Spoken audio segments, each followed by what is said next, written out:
चाहूँगा कि लोग बाग इसका कोई अलग अलग मतलब ना निकालें। अगर हमें पार्टी टिकट देगी तो हम इलेक्शन लड़ेंगे, अगर किसी और को टिकट मिलेगी तो हम उसके साथ होंगे। मैं इन्हीं शब्दों के साथ आपका बहुत बहुत धन्यवाद। जय हिंद, जय भारत। मन की बात का प्रोग्राम हर महीने के आखिरी रविवार को होता आ रहा है। 113वां प्रोग्राम था।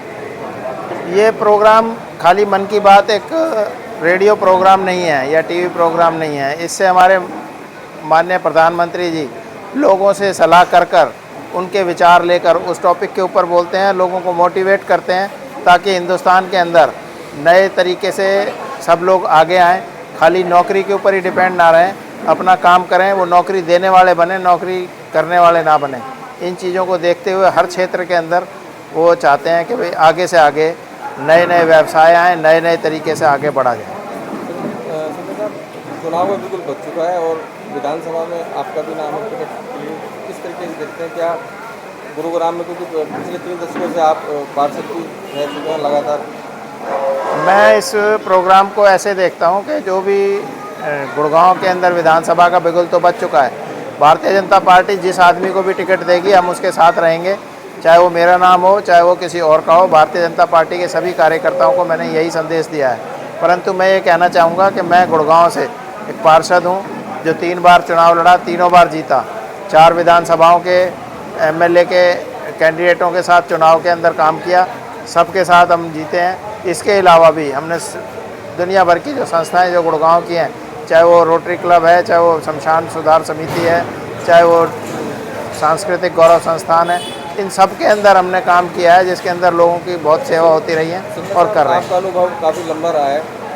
गुरुग्राम को किस तरीके से देखते हैं? अगर आप विधायक बनते हैं तो सबसे पहले रोड मैप क्या रहेगा आपका? मैं ये कहूँगा, पहले तो लोगों को ये बताना चाहते हैं कि हमारे भारतीय जनता पार्टी के 10 साल में बहुत काम हुए हैं, लेकिन जो बेसिक नीड की चीज़ें थी उनके अंदर कुछ समस्याएं आई हैं, जो मैं ये समझता हूँ कि भाई इसके अंदर कहीं ना कहीं चाहे अफसरों का चाहे अपोजिशन का कोई ना कोई हाथ रहा होगा कि इलेक्शन से पहले ही सीवर ओवरफ्लो क्यों होते हैं, सफाई वाले कर्मचारी हड़ताल क्यों करते हैं, या कुछ समझ में नहीं आता मेरे। परंतु कई आदमियों को जो हमने ठेके दिए हैं वो सब कैंसिल करने पड़े। 800 आदमियों का ठेका जिस आदमी को दिया गया रेहड़ियों से कूड़ा उठाने के लिए, उसके केवल 100 ही आदमी थे, ठेका कैंसिल करना पड़ा। लोगों के साथ सख्ती के साथ पेश आया जाएगा।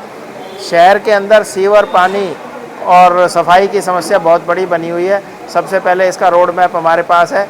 मैं एक दो इंटरव्यू में बताया भी है किस तरीके से हम उसका हल करेंगे।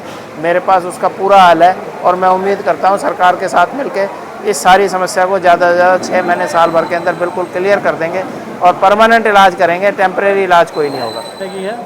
मैं उत्तराखंड से हूँ और गुड़गांव विधानसभा का विस्तारक के नाते यहाँ पे पार्टी के लिए काम कर रहे हैं। आज मन की बात का कार्यक्रम रखा गया था, क्या कुछ विशेष रहा? देखिए, मन की बात का कार्यक्रम तो लगातार 2014 से चल रहा है और हमारे देश के यशस्वी प्रधानमंत्री जी का पूरे देशवासियों के लिए एक शुभकामना संदेश और हमारे देश की प्रगति के लगातार जो हमारा देश पूरे प्रगति के नए नए आयाम छू रहा है, उसको लेकर के जन जन तक ये उपलब्धियां प्रत्येक व्यक्ति तक, जन जन तक जाए और हमारा देश एक उल्लास के साथ, एक उत्सव के साथ जो है मनाए कि हमारा देश जो है प्रगति के पथ पर लगातार आयाम छू रहा है। इन्हीं शुभकामनाओं के लगातार और प्रेरणा के लिए ये लगातार और जो प्रतिभाओं के सम्मान के लिए कार्यक्रम लगातार जारी रहता है और इसके लिए आज सारे कार्यकर्ता यहाँ पे उपस्थित हुए थे। मैं वीरेंद्र यादव, चेयरमैन प्रदेश महामंत्री भारतीय जनता पार्टी किसान मोर्चा हरियाणा, और गुड़गांव विधानसभा के चुनाव प्रभारी का मुझे पार्टी ने दायित्व दिया और पूरे गुड़गांव में चुनाव के निमित्त विधानसभा को मैं देख रहा हूँ। आज मन की बात का कार्यक्रम रखा है जी। मन की बात का कार्यक्रम पूरे हरियाणा में 25 तारीख को सभी बूथ पे देखा गया है। इसमें हमारे सारे बूथों के अध्यक्ष जहाँ हैं सब अपने स्थान पर मन की बात को देख रहे हैं। और आज हमारा मन की बात के साथ साथ घर चलो अभियान, जनसंपर्क अभियान भी शुरू हुआ है। अब इसके बाद हम सब लोग जनसंपर्क अभियान भी करेंगे और आज कल से 24 और 25 तारीख 2 दिन हमारे सारे राष्ट्रीय नेता और प्रदेश के बड़े नेता सब कार्यकर्ताओं के घर जाकर उनके चाय पे चर्चा, उन पे भोजन पे, मन की बात पे, जनसंपर्क में लगे हुए और पूरे हरियाणा में ये कार्यक्रम चला हुआ है। विधानसभा चुनाव का बिगुल बच चुका है, 1 अक्टूबर को वोट डलने हैं जी। कितनी तैयारियां हैं, किस तरीके से देखते हैं हरियाणा 90 सीटों के ऊपर? देखिए, भारतीय जनता पार्टी की कार्यकर्ताओं की पार्टी है। हमारा कार्यकर्ता हर बूथ पे पन्ना प्रमुख तक हमारे पास कार्यकर्ता है, तो हम सब तैयार हैं। चुनाव की हमारी पूरी तैयारी होती है। हम चुनाव के लिए कभी नहीं, चुनाव है तब तैयार, हम हमेशा चुनावी मूड में होते हैं। हमारा कार्यकर्ता चाहे कोरोना काल था चाहे कोई भी थी, जब भी जनसेवा में लगता है। भारतीय जनता पार्टी का लक्ष्य है संगठनी सेवा।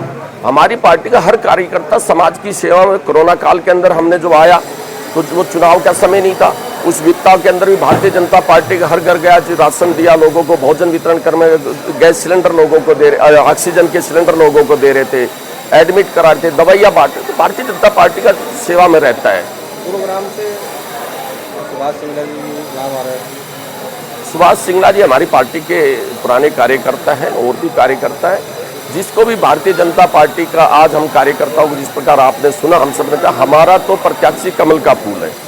भारतीय प्रदेश हमारा शीर्ष नेतृत्व, जिसको भी टिकट देगा सब कार्यकर्ता उसके लिए काम करेंगे।